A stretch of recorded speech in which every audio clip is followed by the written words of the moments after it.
بسم اللہ الرحمن الرحیم الحمد للہ رب العالمین والصلاة والسلام علی سید الانبیاء والمرسلین۔ آج 31 مئی 2020 ہے اور آج کا سنڈے کمنٹس کا یہ ہمارے سلسلے کا 17واں ایپیسوڈ ہے، اور اس میں یعنی سنڈے کمنٹس کے اس ایپیسوڈ میں جو ہفتے واری ہوتا ہے، اس میں ہم بہت ساری دین کی باتیں وہ جو لوگوں کے ذریعے سے پوچھی گئی ہوتی ہیں سوالات کی شکل میں ان کے جواب دیتے ہیں۔ ہماری گزارش رہتی ہے کہ اس کو اخیر تک دیکھنے کی کوشش کریں تاکہ بہت ساری کام کی باتیں آپ کو معلوم ہو جائیں جو بوقت ضرورت عمل میں لائی جا سکیں اور غلطیوں سے بھی بچا جا سکے، اور نیک راہ پر چل کر یعنی اپنے علم پر عمل کرتے ہوئے جنت کی راہ بھی اپنے لیے ہموار کی جا سکے۔ اللہ مجھے اور آپ کو اس کی توفیق عطا فرمائے۔ ساتھ ہی ساتھ گزارش ہوتی ہے کہ اس کو ساری امت تک پہنچانے میں ہمارا تعاون فرمائے۔ جزاکم اللہ۔ سب سے پہلا سوال ہے، کہتے ہیں کہ ہم نے شوال کے 6 روزے رکھنا شروع کیے تھے، بیچ میں حیض آ گیا تو ان روزوں کا کیا حکم ہے؟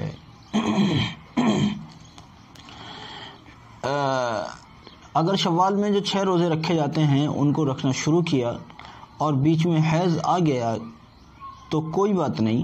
اگر 2 روزے 3 روزے پیچھے گزر چکے اور آج کے روزے میں حیض آ گیا تو آج کا روزہ تو حیض کی وجہ سے خراب ہو ہی گیا، لیکن جتنے پیچھے گزر چکے وہ پورے ہو گئے۔ اب حیض کے بعد میں جب حیض سے فارغ ہو جائے گی خاتون، اس کے بعد جو بھی روزے بچے ہیں ان کو پورے کر کے اپنے 6 کے عدد کو پورا کر لے۔ اور اگر وہ حیض کی وجہ سے جو رمضان شریف میں حیض آیا تھا اس کی وجہ سے چھوٹے ہوئے رمضان روزوں کی قضا اگر کر رہی تھی تو جتنے پیچھے رکھ چکی ہے قضا کی نیت سے وہ ادا ہو گئے۔ اب جتنے بچے ہیں ان کو اس حیض سے فارغ ہونے کے بعد میں ادا کر لیا جائے۔ اس طرح سے انشاءاللہ وہ سارے روزے پورے ہو جائیں گے۔ آگے جناب عبدالغنی صاحب پوچھتے ہیں کہ ایک لڑکے لڑکی نے والدین سے چھپ کر نکاح کر لیا، کیا انہیں دوبارہ جب والدین کے علم میں بات آئے تو نکاح کرانا ہوگا؟ جب بچہ بالغ ہو جائے، چاہے وہ لڑکا ہو یا لڑکی، اس کا نکاح کر دینا چاہیے۔ اب چونکہ فیشن یہ ہے کہ جی ابھی تو ہمارا گریجویشن کمپلیٹ نہیں ہوا، ابھی تو ہمارا فلانا کمپلیٹ نہیں ہوا، ابھی تو ہم فلانا کورس کر رہے ہیں، اس وجہ سے نکاح نہیں کر سکتے۔ ساری آوارگی کر سکتے ہیں، بس نکاح نہیں کر سکتے۔ اللہ معاف کرے۔ تعلیم کے درمیان میں بھی نکاح ہو سکتا ہے، بچے پھر اپنی مرضی سے کر لیتے ہیں تو پھر ماں باپ جو ہے پریشان ہوتے پھرتے ہیں۔ یہ بچے سمجھدار ہیں، بالغ ہیں، انہوں نے اپنا نکاح کر لیا، بات ختم۔ دوبارہ کرنے کی کیا ضرورت ہے؟ دوبارہ کرنے کی ضرورت نہیں ہے۔ اب چاہے انہوں نے والدین سے چھپ کر کیا ہو یا والدین کے سامنے آ کر کیا ہو، جب والدین کے علم میں بھی آ جائے اس وقت میں بھی دوبارہ اس نکاح کو دوبارہ ریپیٹ کرنے کی ضرورت نہیں ہے۔ اس بات پر میں نوجوانوں سے ایک بات کہنا چاہتا ہوں، جب آپ جوانی کو پہنچ گئے اللہ کے فضل سے اور آپ کو جنسی ضرورت کا احساس ہونے لگا تو آپ اپنی تسکین حرام کے ذریعے نہ کیجیے۔ اپنی تسکین حرام راہ پر جا کر، محبتوں کی راہ پر جا کر اور فلاں آوارگی کی راہ پر جا کر اپنی جنسی کی تسکین نہ کیجیے، بلکہ نکاح کیجیے۔ نکاح کیجیے۔ اگر آپ کو لگتا ہے کہ ہم گناہ میں مبتلا ہو جائیں گے اور گھر والے ابھی ہمارا نکاح کرنے کو تیار نہیں ہے تو گناہ سے بچائیے، چاہے گھر والوں کے بغیر نکاح کر لیجیے۔ میں جانتا ہوں یہ بات کئی لوگوں کو اچھی نہیں لگے گی، لیکن کیا وہ اچھا لگے گا کہ اولاد زنا کرنے کے نام پر جہنم کی طرف جائے؟ کیا وہ اچھا لگتا ہے؟ وہ اچھا لگتا ہے؟ اللہ معاف فرمائے۔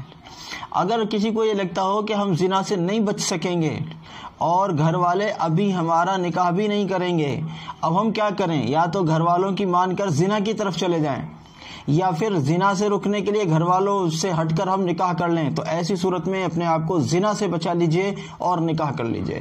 گھر والے جب منیں گے، جب منتے رہیں گے، آپ اپنے کو جہنم کی آگ سے بچانے کا یہ کام کریں۔ ہمارے یہاں عشق و معاشقے کے نام پر اور ماں باپ کی نگاہ میں بھلے بنے رہنے کے نام پر اور پتہ نہیں کس کس نام پر زنا چلتے رہتے ہیں۔ اللہ معاف فرمائے، نکاح نہیں ہوتا۔ اور معاشرہ اتنا ذلیل کرتا ہے کہ اگر زنا کر رہا ہے تو کوئی مسئلہ نہیں ہے، ارے آوارہ ہے چھوڑو، بس یہ کہہ کر ختم کہانی. لیکن اگر اس نے اپنے حق کا استعمال کرتے ہوئے معاشرے والوں کے بغیر کسی دوسری مسلم برادری کے اندر ہی صحیح کسی دوسری برادری کے اندر نکاح کر لیا یا ماں باپ کی مرضی کے بغیر کر لیا تو اس کو زبردست طور پہ متون کرتے ہیں. کل تک جب وہ آوارگی کر رہا تھا یا آوارگی کی طرف جانے کو بیٹھا تھا جب تک کسی کو کوئی پرواہ نہ تھی, یہ بیچارہ شرافت کے ساتھ نکاح کر لایا تو اس کے پیچھے پڑ جاتے ہیں. یہ نہیں ہے بھائی اصل شریعت یہ نہیں. آپ اپنے کو زنا سے بچائیے, چاہے اس کے لیے نکاح بہترین ذریعہ ہے, چاہے ماں باپ سے چھپ کر نکاح کریں, چاہے ماں باپ کی مرضی کے بغیر نکاح کریں, وہ الگ مسئلہ رہے. بہرحال زنا سے اپنے آپ کو بچانا ہے. اللہ مجھے آپ کو سب کو محفوظ رکھے. قاری زبیر عالم صاحب کہتے ہیں نکاح کے وقت لڑکی کو در اور انگوٹھی پہنانے کا رواج ہے, اس کو سنت کہا جاتا ہے اور ان کو پہنائے بغیر نکاح نہیں کیا جاتا. اس کی کیا حقیقت ہے؟ کوئی حقیقت نہیں ہے. در اور انگوٹھی عام طور پر سونے کی ہوتی ہے. اگر کسی غریب کے پاس میں نہیں ہے اتنا پیسہ تو کیا اس کا نکاح نہیں ہوگا؟ در انگوٹھی پہنائے بغیر بے تکلف نکاح کیا جائے اور اس کو سنت کہا جاتا ہے, تعجب کی بات ہے. سنت نکاح کی شرط کے طور پر یا نکاح کے وقت میں در اور انگوٹھی پہنانا سنت, یہ کہیں ثبوت سے نہیں ملا, یہ نہیں ملتا. لہذا نکاح کے وقت در پہنانا یا انگوٹھی پہنانا یہ کچھ بھی نہیں ہے. نکاح کے لیے کم سے کم دو گواہوں کا ہونا ضروری ہے, اور 2 گواہوں کی موجودگی میں یا پھر 3 مل جائیں اور اچھا ہوتا ہے, ورنہ کم سے کم 2 آدمیوں کا ہونا ضروری ہے.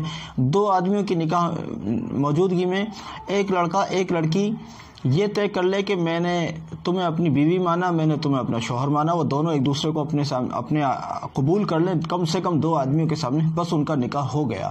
نہ در کی ضرورت, نہ انگوٹھی کی ضرورت, نہ بھیڑ بھڑکے کی ضرورت. البتہ مجمع عام میں کرنا زیادہ اچھا ہوتا ہے, لیکن اگر کہیں نہ مل رہے ہوں تو 2 آدمی مل جانا کافی ہے. اس پر پھر کبھی انشاءاللہ تفصیل سے روشنی ڈال دیں گے اللہ نے اگر توفیق دی. اچھا, اگلا سوال ہے, کہتے ہیں کہ اترتے ہوئے چاند میں نکاح کرنا کیسا ہے؟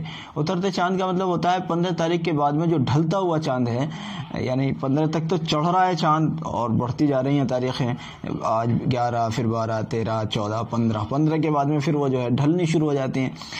تو یہ کہہ رہے ہیں کہ ڈھلتے ہوئے چاند میں نکاح کرنا کیسا ہے؟ بے تکلف, جب آپ کو مناسب جوڑ مل جائے, جب رشتے کا مناسب جوڑ مل جائے اس وقت نکاح کر دینا چاہیے. اتنا بھی انتظار نہیں کرنا چاہیے کہ آج ہمیں رشتہ ملا ہے ہم 1 مہینے کے بعد کریں گے. نہیں, آج مل گیا ہے تو کل کیا کرنا ہے, بس ٹھیک ہے آج رشتہ آپ کا فائنل ہو گیا, نکاح کر دیجئے, آج ہی کر دیجئے. چڑھتا چاند اور اترتا چاند کچھ بھی نہیں, کچھ نہیں. آپ کو اترتے چاند میں بھی اگر یعنی ڈھلتے چاند میں بھی اگر رشتہ مل گیا ہے تو فوراً آج ہی نکاح کر دیجئے. یہ تو خواہ مخواہ کی چوچلے بازیاں ہیں.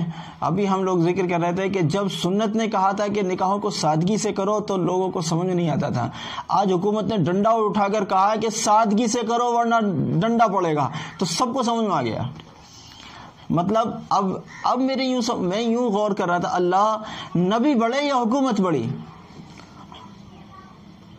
نعوذ باللہ. نبی علیہ الصلوۃ والسلام کا طریقہ بڑا یا حکومت کا ڈنڈا بڑا؟ جواب میں نہیں دوں گا, جواب آپ اپنے ضمیر سے پوچھیں. جو لوگ اس طرح کی شادیاں کر رہے ہیں وہ خود اپنے ضمیر سے پوچھیں کہ جب کہا جاتا تھا کہ سنت کے مطابق نکاح کرو تو اس وقت بالکل بھی سمجھ نہیں آتی تھی. آج جب حکومت نے ڈنڈا اٹھا کر کہا ہے کہ سادگی کے ساتھ شادی کرو تو سارے معاشرے کو سمجھ میں آ گئی ہے. امیروں کو بھی سمجھ میں آ گیا, غریبوں کو بھی سمجھ میں آ گیا, پڑھے لکھے بے پڑھ سب لائن میں لگ کر سمجھ رہے ہیں. ہاں جی ہمارے سمجھ میں آ گیا ہے صاحب, ڈنڈا نہیں مارنا, ہمارے سمجھ میں آ گیا. واہ واہ. اب خود اپنے ضمیر سے پوچھئے, اپنے ضمیر سے پوچھئے جو مر چکا ہے کہ سنت بڑی ہے یا ڈنڈا بڑا ہے. جواب آپ کا ضمیر ہی دے گا, میں نہیں دوں گا. اللہ معاف فرمائے. اگلا سوال کہتے ہیں کہ کئی لوگوں کو دیکھا ہے کہ ایک چاند میں لال خط بھیجتے ہیں اور دوسرے چاند میں نکاح ہوتا ہے, اس کی صحیح صورت کیا ہے؟ لال خط کوئی چیز ہی نہیں ہوتی. لال خط محض ایک رسم ہے, سنت تو یہ ہے، ابھی میں نے ذکر کیا ہے، حدیث میں یہ ہے جب مناسب جوڑ کا رشتہ مل جائے تو پھر نکاح میں تاخیر نہ کرو۔ یہ کیوں تاخیر ہو رہی ہے کہ جی اس چاند میں لال خط جائے گا، اگلے چاند میں بارات آئے گی؟ یہ محض واہیات ہے، محض ڈھکوسلے بازی ہے، اس کا شریعت سے کوئی دور کا بھی رشتہ نہیں ہے۔ لال خط وغیرہ یہ سب رسم و رواج ہیں، اور اس رسم و رواج میں اور 4 چاند اس وقت لگا دیے جاتے ہیں، یعنی اور رسم جب بڑھا دی جاتی ہے جب اس چاند میں لال خط اور اگلے چاند میں بارات ہوگی۔ یہ سب فضول باتیں ہیں، ان کا کوئی شریعت سے تعلق نہیں۔ میں تو علماء ائمہ کو کہتا ہوں، کیوں جاتے ہو تم لوگ لال خط لکھنے کے لیے؟ تم لکھنے جاتے ہو، وہ لکھوانے آتے ہیں، جب انہیں لکھوانے والے آسانی سے مل جاتے ہیں تو پھر یہ رسم چھوٹے گی کیسے؟ جب انہیں لکھنے والے آسانی سے نہیں ملیں گے تو پھر رسم سوچنی پڑے گی ان کو کہ یار اس رسم والے تو اسے لکھنے والے بڑی خوشامد کرواتے ہیں، ہم خوشامد نہیں کر سکتے، لہذا تو اس لیے میں تو علماء ائمہ سے درخواست کرتا ہوں نہ جائیں لکھنے کے لیے لال خط لوگوں کے، تاکہ لوگوں کو پتہ چلے کہ یہ واہیات رسم ہے اور ہم واہیات میں۔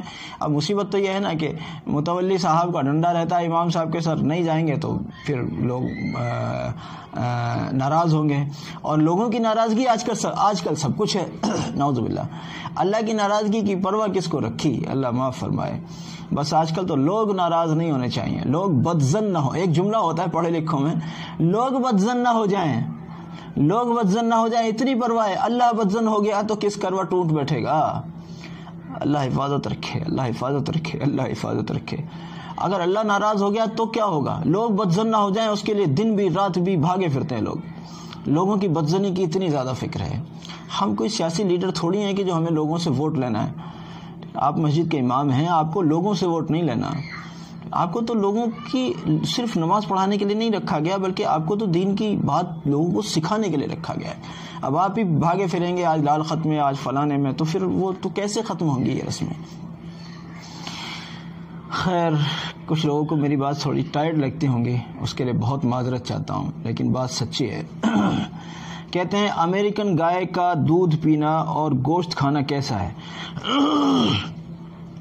امریکن گائے کے متعلق یہ کہا جاتا ہے کہ یہ حرام جانوروں کے ساتھ جفتی کر کے یہ نسل تیار کی گئی ہے، ایسا لوگ کہتے ہیں، میری تحقیق نہیں ہے۔